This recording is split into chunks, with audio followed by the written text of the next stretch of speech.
Disney Snow White how I would have written it. Most people would agree that the new Snow White Live, featuring Rachel Zegler and the reimagined dwarves, has been quite the disaster. They wanted inclusion, modernization, and a fresh take on the classic tale. They also aimed for broader representation, a more independent protagonist, and a departure from traditional fairy tale tropes. These changes were intended to refresh the story for a contemporary audience, though they have sparked mixed reactions. This is how I would have written it. Honoring those goals while still capturing the magic and entertainment that audiences crave. Please listen as I tell my tale, the story of Snow White and the Seven Dwarfs. Once upon a time, in a time that no one remembers, King Adrian and Queen Liliana ruled the Magic Kingdom, a land where dreams came true. One winter's day, as the queen sewed, she pricked her finger, and 3 drops of blood fell onto the snow. She wished for a daughter with skin as white as snow, lips as red as blood, and hair as black as ebony. Her wish was granted, and Snow White was born. Snow White was betrothed to Prince Florian of a distant kingdom. Though young, Snow White understood the significance, but still voiced her concerns to her mother. The queen reassured her, saying, "You need not marry him if it is not your desire. But you must remember, as a princess, it is your duty to be kind, just, courageous, and bold." Snow White and Florian met when they were children, and though their first meeting was awkward, they formed a genuine bond. They shared stories of their childhood, and Snow White was drawn to Florian's warmth. Years later, Queen Liliana died, and King Adrian remarried Lady Grimhild, who was cruel and power-hungry. When the king passed, Grimhild seized the throne, but her cruelty towards Snow White began. She forced Snow White into servitude and used dark magic to control her, breaking her spirit. The only one who remained loyal to Snow White was Maria, the old maid of Queen Liliana. Maria, who had been a friend to the late queen, secretly visited Snow White, offering comfort and encouragement. One evening, Maria spoke to Snow White, reminding her of her mother's teachings. "You are not easily broken. The light within you can never be extinguished." Snow White, burdened by sorrow, asked how she could reclaim the strength she had lost. Maria assured her, "The fight does not always look as we expect it to. You only need to take the first step. I will stand with you." Snow White, feeling a flicker of hope, thanked Maria, knowing she was no longer alone. Before Snow White could speak further, the queen's harsh voice echoed down the hall, calling for her. Maria quickly vanished into the shadows, knowing the danger of being caught. Snow White was left alone, but in her heart, she knew Maria's love and loyalty would never leave her. When Grimhild took the throne, everything changed. The borders of the Kingdom of Magic were sealed off by an impenetrable wall of thorns and brambles, its dark creatures lurking beyond. Other kingdoms pretended the Kingdom of Magic was nothing more than a myth, even Florian's parents refusing to speak of it. One day, Florian discovered an old box hidden in a forgotten chamber, containing a silver rose-shaped hairpin. As his fingers touched it, memories surged, flashes of dark hair, bright eyes, and a name whispered in the wind: Snow White. Florian had doubted her existence over the years, but this trinket made her feel real. He sought answers from his parents, but they only grew fearful. The whispers in the castle told of a lost princess, a stolen throne, and a queen whose darkness spread like a plague. Then, a chilling message arrived. The dark woods, once distant, were now creeping closer, now their cursed vines nearing the kingdom of time. King Cedric gathered his forces to strike before Grimhild's darkness consumed them. Florian begged to join, but his father refused, insisting he remain behind.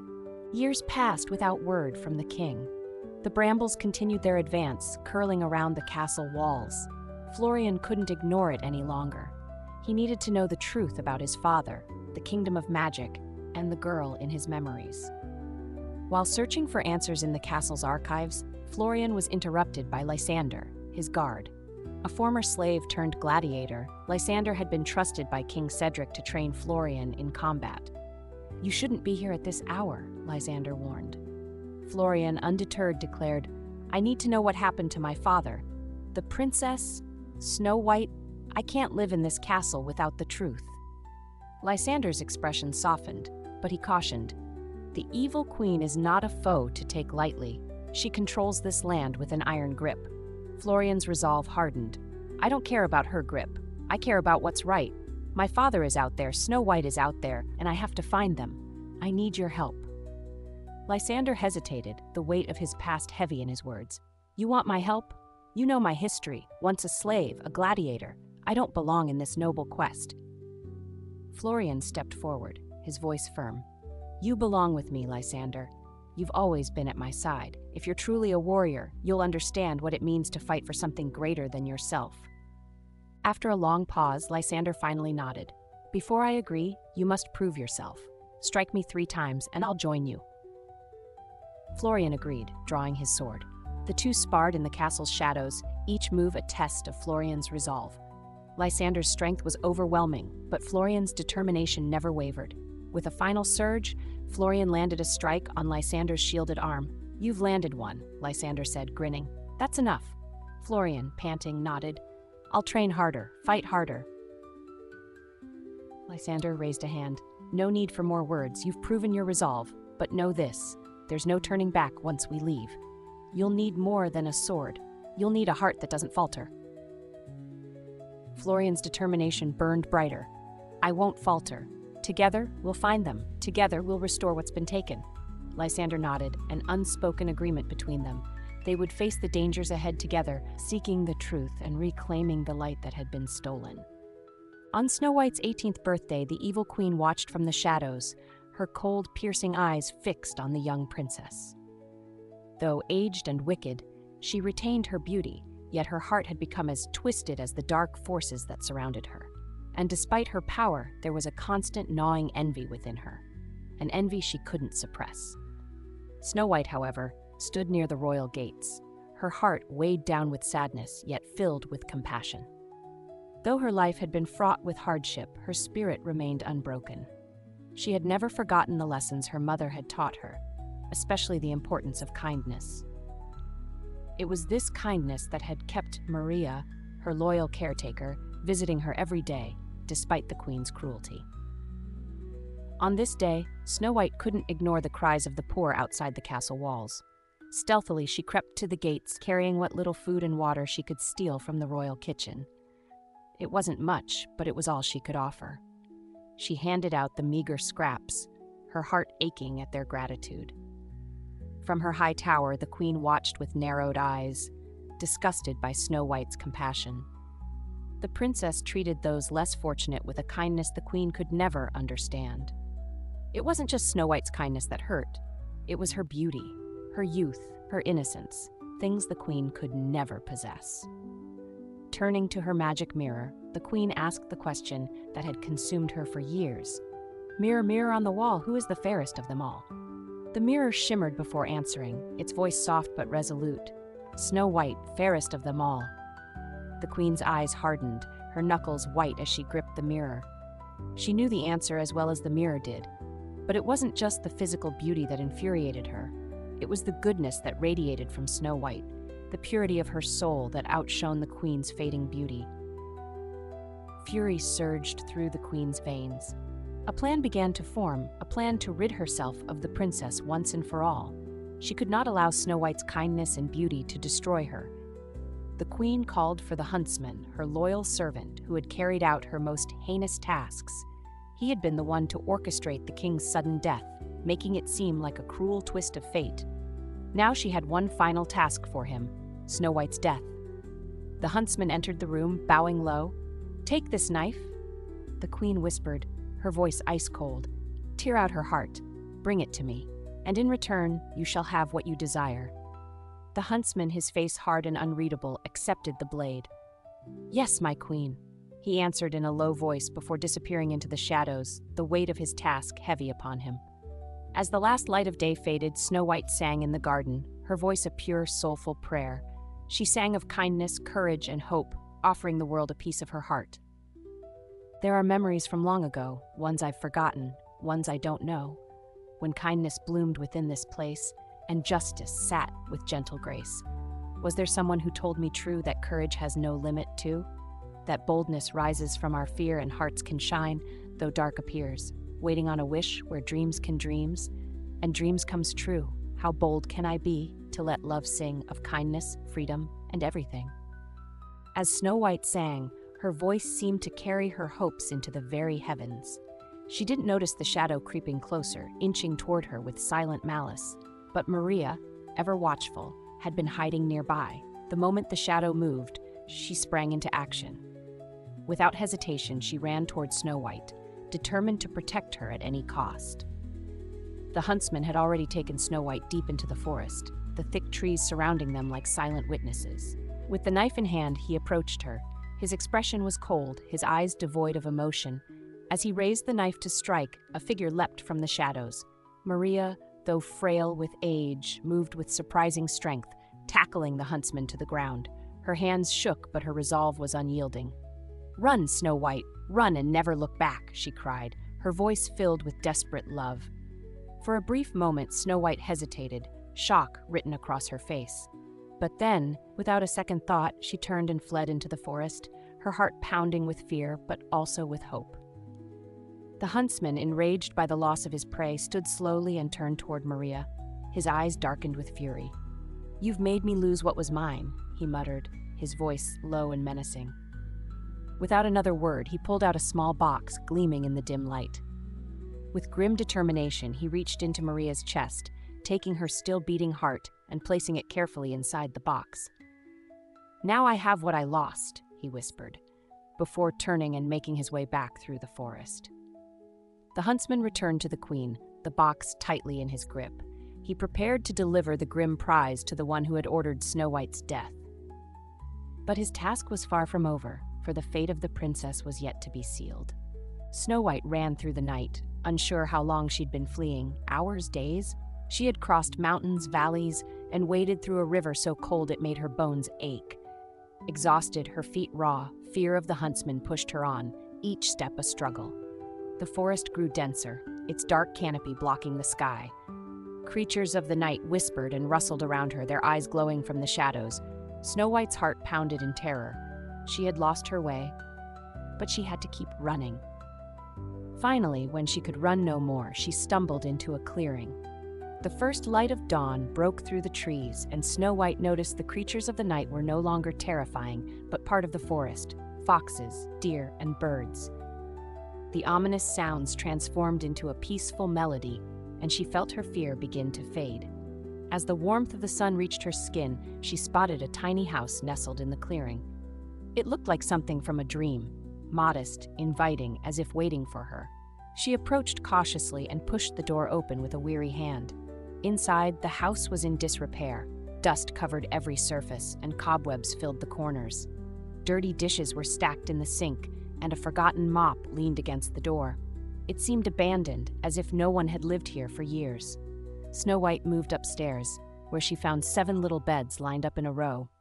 She wondered if they belonged to children orphaned by the queen's cruelty. Her heart ached for them, and she felt a strange connection to their pain. Fate had led her here to rest and recover in this forgotten place.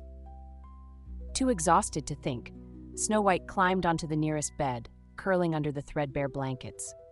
The weight of the night and the loss of Maria soon overtook her, and she fell into a deep, troubled sleep. She didn't hear the door creak open or the little steps scurrying across the floor. Voices whispered in the shadows. "Who has been here?" one voice asked. "There are footprints in the dust." "Look," another voice replied, "Prince going upstairs." The voices grew closer, but Snow White remained unaware. Then, one of the dwarves pulled back the covers to reveal Snow White sleeping peacefully, her face serene despite the turmoil. Snow White woke with a start, gasping in fright as 7 curious faces stared down at her. She stumbled back, wide-eyed. "I'm sorry," she said, her voice trembling. "I didn't know anyone lived here. I thought it was abandoned." One of the dwarves, recognizing her from the castle gates where she had given food to the poor, stepped forward. "Princess Snow White?" he asked in disbelief. Snow White nodded, sadness in her eyes. "Yes, it's me. I've been running the evil queen." Her words faltered as the pain resurfaced. An older dwarf placed a comforting hand on her shoulder. "Do not worry, princess. You're safe here. The evil queen won't find you. This place will be your refuge." The other dwarves nodded, their faces filled with solemn promises of protection. "We won't harm you," the oldest dwarf added. "You are safe here, as long as you stay with us." Snow White, her heart still heavy, felt comforted by their words. For the first time in so long, she dared to believe there was hope. "Thank you," she whispered, her voice barely a breath.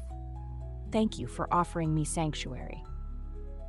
The dwarves, with their wise faces, smiled gently, and Snow White felt a flicker of peace settle in her heart. Though the battle was far from over, this house might just be the strength she needed to face it. Florian and Lysander crouched at the edge of the bramble wall, the ground trembling beneath the movement of monstrous creatures. Their growls echoed in the night, sending chills through the air. Florian whispered, "I didn't realize how close we were to the Queen's reach." Lysander's eyes stayed on the creatures. "Your parents did. That's why they kept you away." Florian straightened, determination flashing in his eyes. "We're not turning back now." The bramble wall stretched before them, with gaps narrow enough to slip through if they timed it right. As the largest beast moved away, Florian nodded and they sprinted for the gap, their hearts pounding. Once through, they paused in the thick underbrush. "This path leads to the castle," Florian muttered. "I never thought I'd see it again." Lysander's voice was cautious. "It's dangerous, but our best chance." They continued down the overgrown trail, emerging into a deserted village. Abandoned homes, shattered windows, and an eerie silence surrounded them. "We'll attract attention in these clothes," Florian said. They quickly found simple tunics and cloaks in the abandoned houses, changing into the commoner's garb. Now disguised, they approached the castle, where a crowd of desperate people gathered outside, begging for aid. "The princess is no more," a soldier declared, pushing the crowd away. Florian's fists clenched. "No more?" He refused to believe it. Ignoring Lysander's warning, he moved toward the shadows of the castle. Voices of nobles nearby made him stop. "The queen truly outdid herself this time," one said. "A ball," another replied, "to celebrate the new beginning." A ball while the people starved? Florian's resolve hardened. If the queen was inside, so would he be.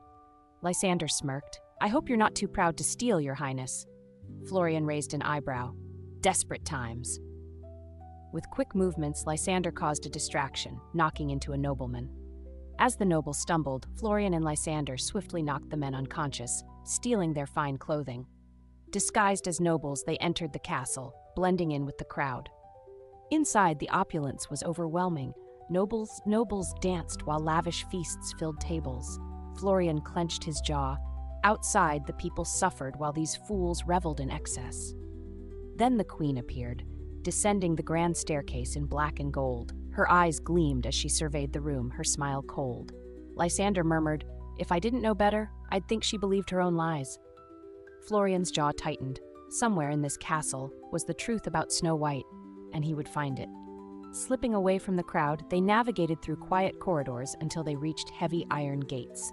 Behind them, cages lined the walls, each holding a crow with intelligent, eerie eyes. Florian shuddered. Something about them felt wrong. Lysander frowned. "This place, it's wrong." Florian stared at the crows, their silent gaze unsettling him. "What happened here?" he whispered. "Let's move on," Lysander urged, his hand tightening around his sword. They continued deeper into the castle, passing through dark halls and heavy wooden doors that led to a well-kept garden. Moonlight bathed vibrant flowers in a soft glow. Florian ran his fingers over a white flower. "This place, it's like the rest of the kingdom doesn't exist here." Lysander's gaze swept the area. "The queen wouldn't maintain such a place unless it had significance." Florian nodded, eyes lingering on the flowers. "This was Snow White's garden. I remember it from when I was younger. She tended to these flowers herself." Lysander studied him. "You're certain?" Florian's voice was soft. "This was her sanctuary." Lysander scanned the area. "Then why keep it?" Florian clenched his fists. "Because she couldn't bear to destroy it. Or because she wants to possess it, what Snow White had." As they prepared to leave, Lysander noticed a faint trail leading toward the forest. "This is where we should go. The forest is the only place left." Florian nodded, his heart pounding. "The forest is our next step." They moved forward, ready for whatever dangers lay ahead. At the tiny house, the dwarves were sprawled across the kitchen, exhausted from the previous night. Snow White descended the stairs, smiling as birds fluttered past the window. The dwarves stirred and groggily woke up as Snow White greeted them with a warm, "Good morning." She thanked them for their kindness and promised not to be a burden. One by one, the dwarves introduced themselves: Grumpy, Happy, Sleepy, Bashful, Sneezy, Dopey, and Doc. Snow White smiled, grateful for their welcome. She noticed the house was dusty, and Doc explained it hadn't been cleaned in ages. Snow White giggled, promising to make it a home. Determined, she rallied the dwarves to clean. Bashful was assigned the dishes, Happy to wipe the table, Sleepy to mop the floor, and Snow White took up the broom, starting to hum a cheerful tune. As she sang, the birds outside joined in, and woodland creatures rushed inside to help: squirrels, rabbits, and even raccoons, all working together to tidy the house. The dwarves were amazed, and even Grumpy couldn't help but soften. By the time they were finished, gleamed, and Snow White proudly declared, "Now let's have breakfast!" She cooked a delicious meal, and one of the dwarves proudly presented a new wooden chair he'd made for her. Snow White thanked him, and they all sat down together to enjoy the meal. Laughter filled the room as they marveled at the food, and Snow White felt a deep sense of belonging. As the dwarves prepared to leave for work in the mines, Snow White assured them she'd tend to the house. With a final warning from Grumpy to stay inside, they left, whistling happily. Snow White, with the help of her animal friends, spent the day cleaning, tending to the garden, and baking. The once overgrown garden flourished, and she felt a renewed sense of purpose. As the sun set, she smiled, but uncertainty about the future lingered. What would her next chapter hold? Snow White ventured into the forest to gather berries for breakfast. Her heart light, but soon realized she was lost. As the forest grew darker, she heard footsteps and turned to see the huntsman, a knife in hand, his eyes cold with intent. He revealed that he had used the old hag's heart to deceive the queen, and now intended to finish what he had started. Snow White fled in panic, but collided with the prince and Lysander, who stepped in to protect her. Snow White fainted in the prince's arms from fear, yet he didn't realize it was her, for her once pale and delicate skin had become dark from days in the sun, tending to the garden. Her lips were cracked and dry from lack of water and sleep, and her hair was disheveled. Lysander, quick to act, engaged the huntsman in a fierce battle, disarming him. As Lysander raised his sword to strike, a small boy emerged from the shadows, pleading for the huntsman's life. Lysander pressed the huntsman for answers. The huntsman confessed that he had been ordered to kill Snow White for the sake of his family's survival, and the girl was the last of those who could seek justice for her death, hiding the fact that she indeed is Snow White. The prince, heartbroken and desperate, whispered, "Is she truly gone?" The huntsman, his voice heavy with sorrow, replied, "She is dead as the magic of this kingdom." The prince, broken by the news, pleaded with Lysander to end the huntsman's life. But the boy, tears in his eyes, begged for mercy. Lysander hesitated, deciding to spare the huntsman for now. The huntsman was ordered to go to the kingdom of time to confess his actions, where he would face the consequences. The boy was promised safety in exchange for ensuring the huntsman's obedience. The huntsman, filled with regret, nodded and fled. Lysander turned to the boy, assuring him that his family would remain safe, and the forest fell silent once more. Snow White slowly awoke to the warmth of a crackling fire. Her body ached from the run, but her mind was clearer now. She looked around, finding 3 men in the room: a tall, stern man, a nobleman her age, and a ragged boy. The prince noticed her stir and softly asked, "Is there anything you need? Water? Food?" She shook her head. "What is your name, girl?" asked Lysander, carving a small wooden structure with his knife. My name is Red Rose," she lied, seeing their noble attire. She wasn't sure whether to trust them or not. Florian's tone shifted and hesitantly asked, "Snow White, was she in pain when she passed?" Snow White's heart skipped. For some reason, they believed she was dead. Keeping her voice steady, she lied. Yes, she passed on, not knowing the evil of this world. Florian sighed. At least she was spared suffering. Before introducing himself, "I'm Edmund," he lied. "This is William," he gestured to the stern man, "and this is Oliver." Lysander, with a sharp gaze, said, "Enough talk. We rest now. The forest is dangerous." That night, the group settled in silence. The next morning, Florian suggested, "We can take you somewhere safe, away from the Queen's men." Snow White's heart raced. She couldn't risk it. "I'm safe with my uncle deeper in the forest," she replied. Florian studied her, then relented. "At least allow me to escort you home." He then urged Lysander and the boy to go ahead to the city where he'll reunite with them. Though reluctant, Lysander obeyed his prince and advised him to return as soon as possible. As they walked, Snow White felt a strange familiarity with him. Before she could ask, a rustle in the leaves sent Florian staggering to the ground, struck by something. 7 dwarves emerged, dragging Florian toward the cottage. "We've been looking for you," one grumbled. Snow White tried to explain, but the dwarves were suspicious. "Who are you? What do you want with our girl?" one demanded. Florian groaned. "Please believe me, I don't want to harm her." Snow White stepped forward. "He saved me." The dwarves hesitated, apologizing for their rough treatment. Florian laughed. "I should be grateful it wasn't worse." After the dwarves' suspicious questioning, Snow White cleaned herself and put on a better set of cloths. Her transformation caught Florian's attention. She seemed different, more like royalty, though dressed plainly. Clearing his throat, Florian asked curiously, "What was the princess like?" "She was kind, but afraid," Snow White replied, her voice soft, "afraid to fight back, and that's why she's gone." Florian disagreed. "No, she was brave. She remained kind even when she was abused by the queen. That's real bravery." Snow White, touched by his words, whispered, "You think so?" Florian nodded. "To stand for what's right, even in danger, is the most courageous thing." As Florian stood up to leave, Snow White asked, "What will you do now?" He simply answered, "To do what's right." Before he left, he gave a small smile. "Goodbye, Red Rose. May our paths cross again." "Goodbye, Edmund. Stay safe," she said, watching him disappear into the forest. She whispered to herself, "Maybe I should do what's right too." Snow White stood in the dwarves' common room, her heart heavy with the weight of her decision. She took a deep breath and walked toward them, her voice unwavering. "I need your help. I want to learn how to defend myself." The dwarves froze, surprised by her request. Grumpy crossed his arms, his face hard. "You want us to teach you to fight? You're a princess." Snow White met his gaze firmly. "I'm not just a princess anymore. I have a responsibility. I can't hide behind others when there's a chance to stand and fight. I need to protect myself and those I care about." The other dwarves exchanged glances, their stern faces softening. Doc, the wise one, was the first to speak. "It won't be easy. Training takes time and hard work, but if you're willing, we'll help you." Snow White nodded, a spark of gratitude in her eyes. "I'm ready." With that, the training began. Meanwhile, deep in the shadows of the kingdom, Florian was making plans of his own.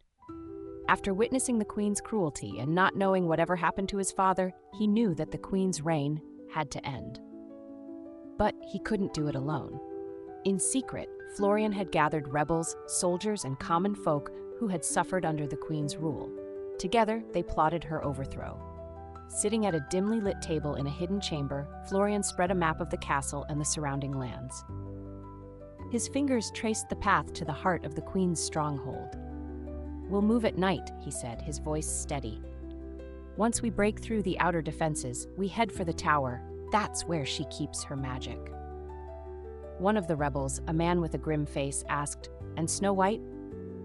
Florian's gaze darkened. He knew he couldn't reveal the truth, so with his voice firm, "She's still alive," he said, though he couldn't give more details. The queen stood before the magic mirror, her dark eyes gleaming with pride. It had been years since she first gazed into its depths, seeking reassurance of her unmatched beauty, and each time it had told her what she wanted to hear. "Mirror, mirror on the wall," she said, her voice dripping with arrogance. "Who is the fairest one of all?" The mirror shimmered. The mirror shimmered, its glass swirling like liquid silver before answering in its usual smooth, calm tone. "You, my queen, are the fairest in the land." A satisfied smile curved her lips. For a moment she felt invincible. But before she could turn away, the mirror hesitated, its glass shifting uneasily. The queen frowned, sensing something was amiss. "Tell me, mirror, why do you falter?" she demanded, her voice sharp. The reflection flickered, as though struggling to speak. "There is another. She still lives." The queen's smile vanished in an instant, replaced by a cold, dangerous look. "What did you say?" "Snow White," the mirror whispered. "She lives."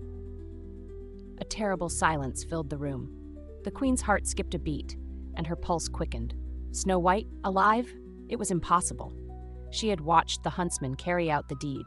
She had seen the princess fall, certain that her rival was dead. The queen's eyes narrowed. "No, that cannot be," she hissed, her voice trembling with fury. "She was supposed to be gone forever." The mirror did not flinch. "She has escaped. She lives." The queen's hands trembled as her mind raced. The princess had somehow survived, defying her command. Her greatest threat was still breathing. The anger that surged within her made her fingers curl into fists. "Where is she?" the queen demanded, her voice cold as ice. The mirror hesitated, then spoke again. "In the forest. She hides there, protected by those who care for her. She is training to defend herself." "Fools!" The queen shrieked, her eyes blazing with hatred. "No one can protect her from me." She turned away, her mind already spinning with thoughts of vengeance. The princess thought she could escape, that she could be free. But she was wrong. Snow White would never be safe. Not from her. With a voice dripping with malice, the queen hissed, "It's time to finish what I started." Her eyes gleamed with a dark, twisted delight as she turned toward a small, hidden alcove in her chamber. There, on a stone pedestal, rested a single, gleaming apple. She approached it slowly, her fingers brushing the smooth surface of the fruit. With a flick of her wrist, she summoned a vial from a hidden drawer, its contents shimmering a deep, ominous green. This was no ordinary poison. It was a curse, a dark spell forged in the deepest shadows of her magic. She poured the potion over the apple, the liquid curling around it like smoke, sinking deep into its flesh. The fruit glowed for a moment, as if alive, before the curse took full hold. A wicked smile spread across the queen's face as she admired her work. But her plan needed more. To ensure that Snow White would never know it was her who came for her, the queen began to chant a spell under her breath, one that would transform her into a form Snow White would never recognize. Her youthful beauty, once so powerful, began to fade. Her skin withered, her hair turned silver, and her body stooped with age. Now she was no longer the proud, regal queen of her youth, but a crone, an old, haggard woman, her appearance reflecting the darkness that consumed her heart. Satisfied with her transformation, she grabbed the cursed apple and left the castle, her steps echoing in the hollow corridors. With the apple in her hand and a heart full of vengeance, she set out for the forest. Snow White's life would end. This time, there would be no escape. The queen waited patiently, hidden behind a cluster of trees as the dwarves left their home, off to the mines for the day. The moment the last one vanished from sight, she moved, her steps light and deliberate. Disguised as an old beggar woman, she approached the cottage, her heart thudding with anticipation. She knocked on the door, her voice sweet as honey when Snow White answered. "My dear, I've traveled far and have no strength left. Could you spare a moment to help me?" she asked, her eyes wide and filled with feigned innocence. Snow White, remembering the dwarves' warnings about trusting those who seemed too kind, hesitated. She had learned not to let her guard down, no matter how gentle someone appeared. "I'm sorry, but I must be careful," Snow White said politely but firmly. The queen's smile faltered, but only for a moment. "Oh, child," she cooed, "I understand your caution. But perhaps just one small favor? I've made this apple, a gift of health and vitality. I promise you it will make you stronger, brighter. Just take a bite." Snow White eyed the apple suspiciously. Her mind flashed to the warnings of the dwarves, and her instincts screamed at her to refuse. She stepped back. "I can't accept it. I'm sorry, but I have to decline." The queen's face twisted into a dark smile. "You are wise to be cautious, Snow White, but I won't give up so easily," she murmured, her voice turning cold. With a flick of her wrist, the queen discarded her disguise. The cloak of age melted away, revealing her true regal self, the powerful, menacing queen. The air thickened with dark magic as she lifted her hands, chanting an ancient incantation that pulsed through the room like a storm. Snow White's heart pounded as she stepped back, fear and defiance surging through her. The queen raised her hand, and with a blast of dark energy, the two clashed, purity against dark magic. Snow White fought with all her strength, drawing from the courage she had found during her training with the dwarves. She swung a sword she had learned to wield, parrying the queen's attacks. But the queen was relentless, every strike laced with venom and power. As their battle raged, Snow White's resolve hardened, but so did the queen's hatred. The queen's magic crackled and snapped, pushing Snow White to the edge of the room, where she stood, breathless, clutching her sword. The queen's eyes glowed with fury. "You think you can stop me, child? You have no idea of the power I possess," she sneered, her voice dripping with venom. With a quick, decisive motion, Snow White parried the queen's strike, using her agility to sidestep the queen's wild lunge. She moved with precision, using the queen's momentary distraction to her advantage. Snow White pressed forward, her sword flashing through the air, narrowly avoiding the queen's retaliatory spells.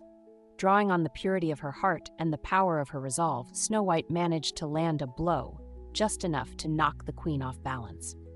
The queen staggered, her magic faltering as she stumbled back, her dark power weakening in the face of Snow White's steadfast will. Snow White seized the moment, rushing forward, and with a swift twist of her wrist, disarmed the queen. The dark magic around the queen cracked, and for a fleeting moment she seemed human, vulnerable, desperate. Snow White stood over her, her sword raised. The queen looked up at her, defeat and fear in her eyes. As Snow White's voice rang out with authority, "This ends now." But then something unexpected happened. The queen cried out in pain, her expression faltering for just a moment. Her eyes, filled with darkness, softened for an instant, showing a glimpse of vulnerability. Snow White, seeing the pain that flickered through the queen's gaze, hesitated.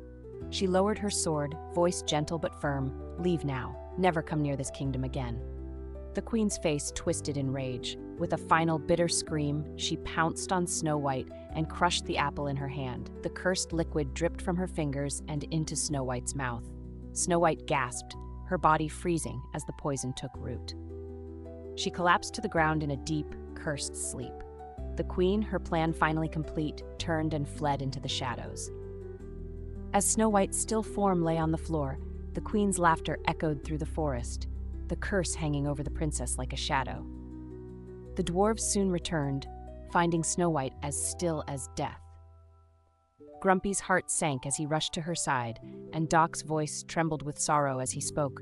"We've lost her, but we won't stop until the queen pays for this." And so, with heavy hearts, they placed Snow White in a crystal coffin, enclosed within the quietness of the forest. Their loss of one so pure gave them the courage to chase after the evil queen, determined to save Snow White from the curse and bring justice to the queen's dark reign. The queen climbed to the top of the castle, her heart filled with dark satisfaction. From the high vantage point she saw them, Prince Florian, the rebels, and the dwarves all approaching swiftly. A flicker of unease passed through her as she watched them draw nearer, but she quickly silenced it. They will never win, she thought, her lips curling into a cruel smile. With a twisted laugh, she raised her arms to the darkened sky, her voice low and commanding. "By the power of the darkest tempest, I summon thee," she cried. In an instant, the clouds thickened and roiled. A fierce storm began to whip around the castle, sending howling winds and crackling lightning toward the group below. The tempest surged violently, a furious wall of dark magic meant to stop them in their tracks. The queen watched with satisfaction as the storm raged, her enemies struggling against the fury of her power. "Let them try to overcome this," she thought. "They will never reach me now." The queen returned to the castle, her dark satisfaction growing as the storm raged outside. She made her way to the enchanted mirror, its eerie glow lighting the room. "Mirror, mirror on the wall," she demanded. "Now, who is the fairest of them all?" The mirror shimmered before replying, "It is she who spared her enemy, is fairest of them all, Snow White." The queen's face contorted with fury as the mirror's words struck her like a blow. Her hands clenched into fists, and her voice echoed through the chamber as she screamed, "Why? Why her? I have done everything, sacrificed so much to remain the fairest." She stormed toward the mirror, her breath coming in ragged gasps. "I've slain, I've cursed, and yet she remains the one? How could she be more fair than me?" The mirror, undeterred by her rage, spoke again, its voice calm yet piercing. "It is not power or beauty that makes one fair, but mercy and purity. Snow White's heart shines brighter than your darkness." The queen's anger boiled over, and she smashed her fist against the mirror, shattering its surface. the queen, in the height of her rage, didn't realize the prince and the dwarves had broken through the storm and had entered her chambers. She turned to face Prince Florian and the dwarves as they stormed towards her. Her hands crackled with dark energy, ready to unleash it upon them. The dwarves formed a protective circle around Florian, their axes and hammers steady, prepared for the final confrontation. The queen sneered, raising her hands to strike, but Florian, quick and determined, lunged at her. As the dwarves distracted her with their fierce movements, Florian's sword found its mark. The queen let out a furious scream, but the dwarves were relentless, keeping her at bay. Their strength and unity overpowered her, and with one final coordinated blow, the queen's dark magic faltered. Florian's sword pierced her heart, and the storm that had raged outside disappeared, marking the end of her tyrannical reign. At once, the crows that stayed in the dungeons swiftly turned into knights, mothers, fathers, and kings. As the queen let out her final breath, Florian's gaze drifted across the room, his heart still pounding from the battle. The storm outside began to settle, the darkness lifting. But it was then that something caught his eye. The shattered remnants of the enchanted mirror lay on the floor, reflecting fragmented pieces of the scene around him. Through the jagged edges, he saw her. Red Rose, her image flickered in the broken glass, her face pale and still, encased within a crystal coffin. It was as if the pieces of the shattered mirror held the truth that had eluded him all this time. Red Rose was indeed Snow White, he breathed. Prince Florian, heart racing, sprinted from the castle with the dwarves close behind. Snow White was alive. He couldn't waste another second. They rushed through the forest, the trees blurring past as they neared the clearing of the cottage. Arriving at the coffin, glowing softly in the dense forest, Florian lifted it open, his breath catching kneeling beside her. He whispered, "Snow White, I've found you." The dwarves standing behind him murmured, "It's too late, she's beyond our reach." But as Prince Florian gazed down at Snow White, he noticed something. Though her face had paled, her lips were still as red as a rose. A spark of hope ignited within him. Her beauty, though still and silent, seemed to hold on to a trace of life. He couldn't give up, not when she was so close. Prince Florian leaned in, his heart pounding in his chest, and gently pressed his lips to Snow White's. For a moment, time seemed to freeze, but when he pulled back, nothing had changed. Her eyes remained closed, her chest still, and the faint glow of the coffin dimmed. The dwarves exchanged mournful glances, their faces etched with sorrow. "It's no use," one of them said softly. But Florian, undeterred, refused to believe it was over. He stayed by her side, his hope unwavering. In the quiet of her dream, Snow White felt a warm presence hovering close. She opened her eyes next to her stood Maria, her old friend with her wrinkled smile as kind and loving as ever. She said in her gentle voice, "If only your mother can see you now," pressing her palms to her cheeks. Maria bent down and placed a gentle kiss on Snow White's forehead before fading away like fireflies, dispersing at the dawn of a new day.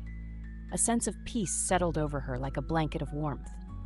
Snow White awoke with a soft gasp, her eyes fluttering open to find herself bathed in the soft glow of the cottage.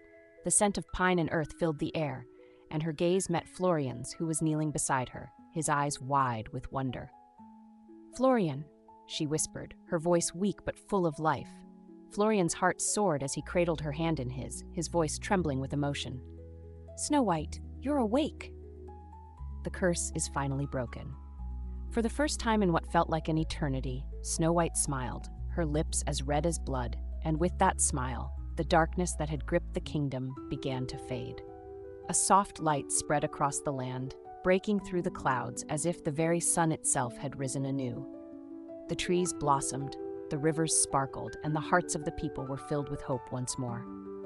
In that moment, the kingdom was reborn, and Snow White's kindness and courage became the legend that would live on forever, a tale of light conquering the darkest of times. In the quiet of her dream, Snow White felt a warm presence hovering close.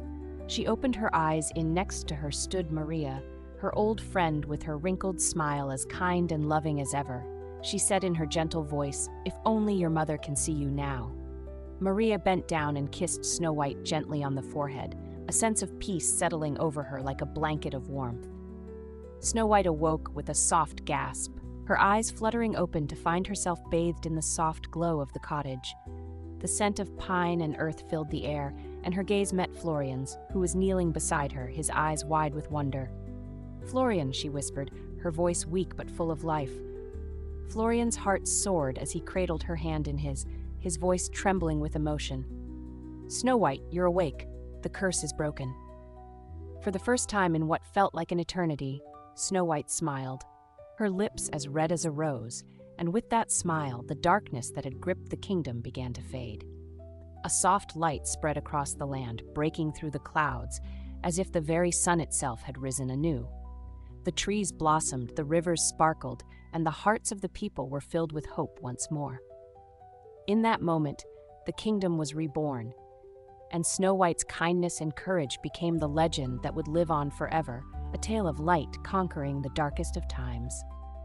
From this, we learn that even in the darkest of moments, the power of kindness, justice, courage, and boldness can bring about transformation.